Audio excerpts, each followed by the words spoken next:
안녕하세요. 백목사의 크리스찬 독서교실. 이번 시간은 아담 스미스의 국부론을 소개합니다. 안재영역으로 박영사에서 출간된 한 권으로 읽는 국부론이란 책으로 소개해 드리겠습니다. 자, 먼저 아담 스미스에 대해서 알아보도록 하겠습니다. 아담 스미스는 1723년에 태어나서 1790년에 돌아가셨습니다. 아담 스미스는 스코틀랜드 출신의 영국의 정치 경제학자이자 윤리 철학자입니다. 후대 여러 분야에 큰 영향을 미친 국부론의 저자입니다. 고전 경제학의 대표적인 이론가인 스미스는 일반적으로 경제학의 아버지로 여겨지며 자본주의와 자유무역에 대한 이론적 심화를 제공했습니다. 생애를 살펴보면 아담 스미스는 스코틀랜드 피페의 커크 칼디의 세무관리 아들로 태어났습니다. 1723년 6월 5일 커칼리에서 세례를 받았습니다. 아담 스미스의 부친은 스미스가 세례받기 약 6개월 전에 돌아가셨다고 합니다. 스미스의 부친은 연합조약의 영향으로 스코틀랜드 해안의 밀수가 급증한 것 때문에 많은 어려움을 겪었습니다. 이것을 지켜본 아담 스미스는 인간이 거짓 때문에 참남함을 깨닫고 정부의 법과 규칙을 강화하는 방법, 즉 관세 보호 등을 찾게 되었습니다. 이것이 나중에 국부론을 쓰는 계기가 된 것입니다.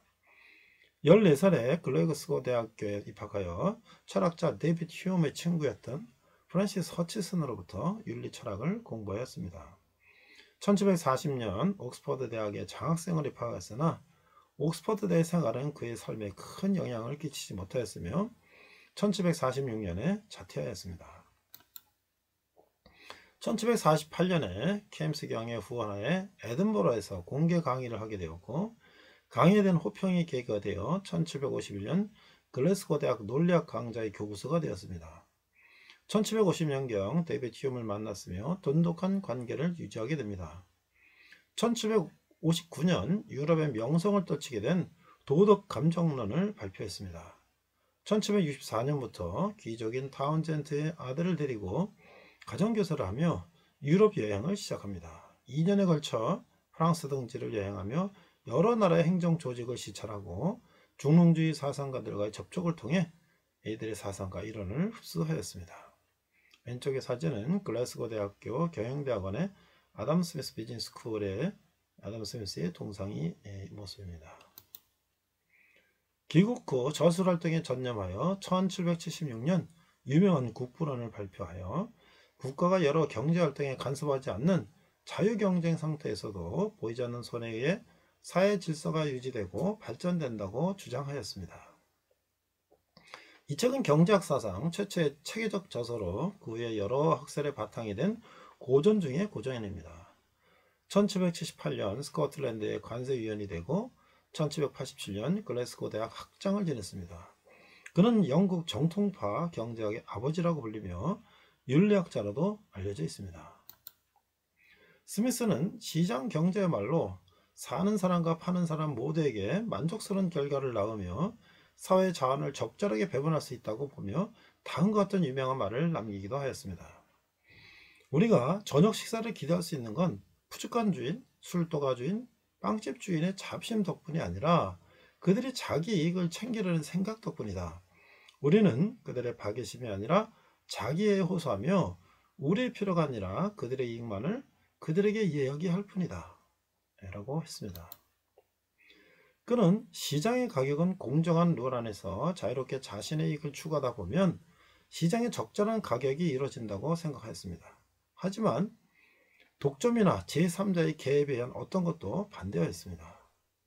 스미스와 그의 추종자들은 자유로운 시장 경제를 통한 자유무역과 노동분업이 왕이나 군주보다는 보통 사람들에게 도움을 줄 것이라고 확신했습니다. 당시의 중앙계획 경제체제에서는 정치 권력이 경제적 지위를 결정하는 데 반해 시장 경제는 가난한 사람들 그리고 위정자들 범법자들도 부자가 될 수 있다고 주장했습니다. 자, 노동가치론입니다. 애덤 스미스의 보이지 않는 손만큼 중요한 주장 중 하나는 그의 노동가치설입니다. 아담 스미스는 모든 부가가치는 노동 일반에서 나온다고 생각한 마르크스와는 달리 아담 스미스는 가치 척도 수단으로서의 노동 가치에 주목했습니다. 아담 스미스는 금 가치가 불안정한 시대여서 각국 간 생산물 가치를 금 가치 불안정한 측정 수단보다는 안정적 척도인 노동을 사용해야 한다고 주장했습니다. 이어 마르크스가 아담 스미스를 비판하고 노동만이 가치를 창출한다고 주장하는 마르크스판 노동가치설을 주장하였고, 결과적으로 아담 스미스 잉여 가치론에 큰 영향을 준 셈입니다. 도덕감정론입니다. 스미스는 자신 행동에 대하여 나 자신을 두 개의 사람으로 나누어 설명하였습니다. 하나는 관찰자입니다. 그는 특정 관점에서 나 자신을 그의 상태에 집어넣어 나에게 어떻게 나타나는지를 생각하는 자이며, 또 다른 하나는 내 자신하고 부르는 그 사람입니다. 첫 번째 사람은 판단자이며 두 번째 사람은 판단을 받는 자입니다. 도덕적인 인간은 본질상 두 개의 자로 나뉘며 양심의 소리의 하나가 됩니다. 그 양심은 바로 나를 바라보고 듣고 판단하는 타자입니다. 포스트 모던의 도덕론에서는 판단하지 말라고 하지만 스미스에게 판단하는 것은 인간을 도덕적 존재로 만드는 실체라고 여겼습니다. 도덕감정론은 영국의 경제학자이자 윤리학자인 애덤 스미스가 1759년에 출판했는데, 내용은 7부로 나눠져 있고 1부에서는 도덕적으로 바른 행위란 무엇인가를, 2부에서 6부까지는 상찬과 처벌의 근거, 의무의 감각, 미와 효용에 관해서, 관습과 유행에 관해서, 미덕에 관해서 논했으며, 제7부에서 종래의 도덕 철학의 여러 학설이 비판적으로 검토되어 있습니다.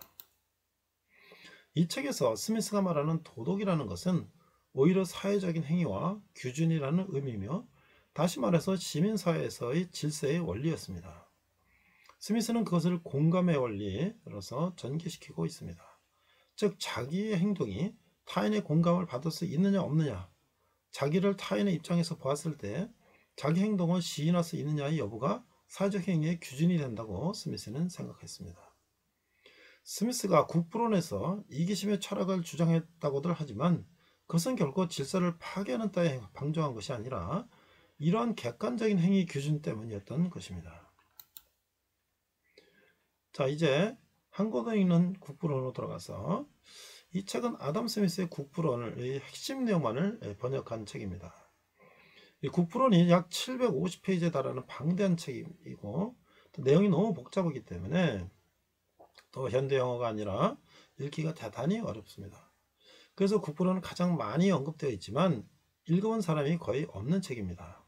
그래서 이런 문제를 인식하여 국부론을 현대인이 쉽게 읽을 수 있도록 이렇게 원본에서 핵심 부분만 발췌하고 논평을 단 책을 출간했는데, 이 책은 그 책에서 논평문을 제외한 국부론 원본에 해당하는 부분만을 번역한 것입니다. 국부론의 원본은 총 5권으로 되어 있는데 1권 11장, 2권 5장, 3권 4장, 4권 9장, 5권 3장으로 구성되어 있습니다.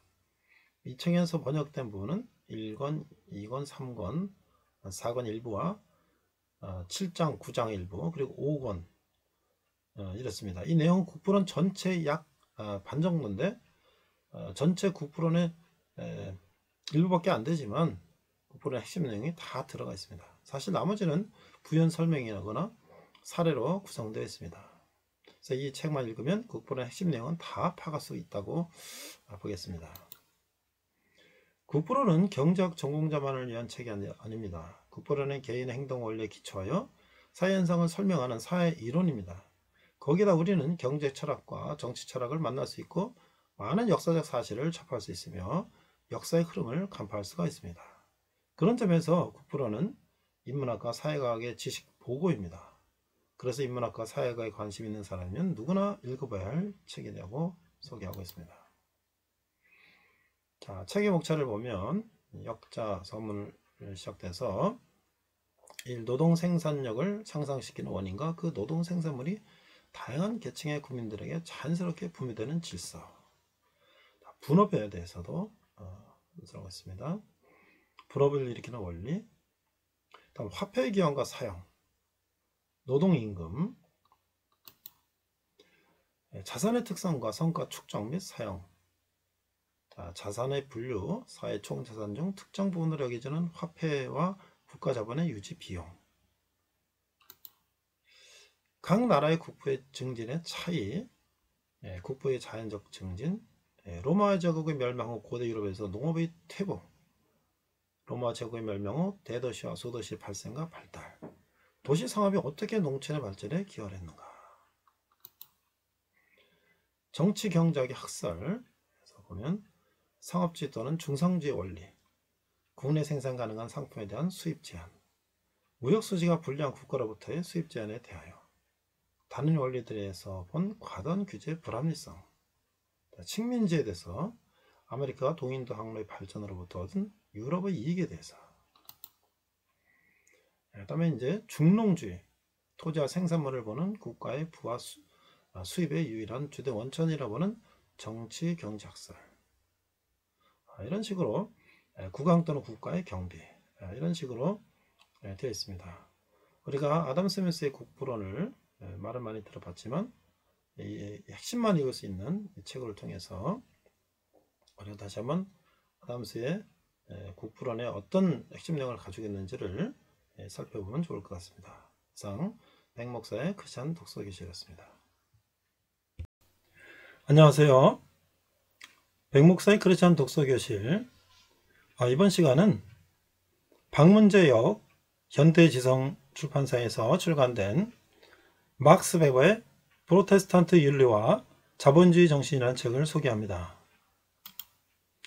먼저 막스 베버를 살펴보겠습니다. 막스 베버는 1864년 독일에서 출생하였고 1920년 돌아가셨습니다. 자, 막스 베버는 독일의 법률가요, 정치학자, 경제학자, 사회학자로 사회학 성립에 막대한 영향을 끼친 인물이며 그의 논문 프로테스탄트와 자본주의를 연결한 프로테스탄트 윤리로 유명합니다. 그는 사회학과 공공정책학 분야에서 근대적인 연구 토대를 마련한 학자로 평가가 되고 있습니다. 베버는 베른 대학에서 처음 연구 활동을 시작했으며 말년에는 프라이부르크 대학, 하이델베르크 대학, 비인 대학교, 그리고 뮌헨 대학에서 연구 활동을 했습니다. 당대 정치 분야에 상당한 영향력을 행사하기도 했습니다. 베버는 베르사유 조약의 독일 제국 측 협상 대표로 선임되기도 했으며 바이마르 헌법의 초안을 닦는 위원회 일원으로도 활동하였습니다. 그는 칼 마르크스와 에밀 듀르켐과 더불어 가장 영향력 있는 사회학자로 평가됩니다. 막스 베버의 대표적인 프로테스탄티즘 윤리와 자본주의 정신에서 마르크스의 토대 상부 구조론을 반박하며 이윤을 적극 추구하는 신교도 윤리가 자본주의를 낳았다고 했습니다. 이 표지는 1905년 독일어 초판 표지입니다. 막스 베버는 이 논문에서 유대인이면서 카톨릭 기반을 가졌지만 그는 그 지역사회에서 여러 종교 공동체 가운데 개신교 공동체가 가장 잘 사는 이유를 이 논문을 통해서 논증하고 있습니다. 이 마르크스 자본론과 함께 자본주의 논쟁의 양대 산맥이라고 이르는 이 책은 막스 베버가 사회학 분야에서 가장 유명하고 가장 파격적이며 논쟁이 끊이지 않는 작품을 남긴 것입니다. 그것은 바로 프로테스탄트 윤리와 자본주의 정신입니다. 베버는 근대 자본주의의 기원을 근대 산업혁명과 계몽주의와 합리주의가 아니라 영국과 미국의 청교도 전통에서 찾았습니다. 그는 근대 노동 윤리와 물질적 성공에 대한 지향성은 시장의 관심과 사업에 대한 기민한 감각 그리고 기술 혁신이 아니라 16세기, 17세기 영국과 미국에서 활동하였던 칼뱅주의, 감리교, 침례교 등의 개신교가 지니고 있던 윤리에서 나왔다고 말하고 있습니다.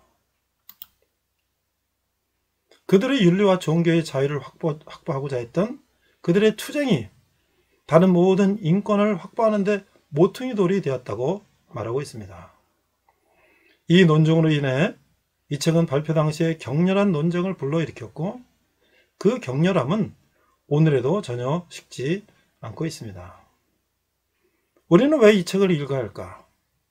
이 책을 빼놓고 자본주의를 말할 수 없기 때문입니다. 이 책은 자본주의를 이해하려면 반드시 읽어야 할 책입니다.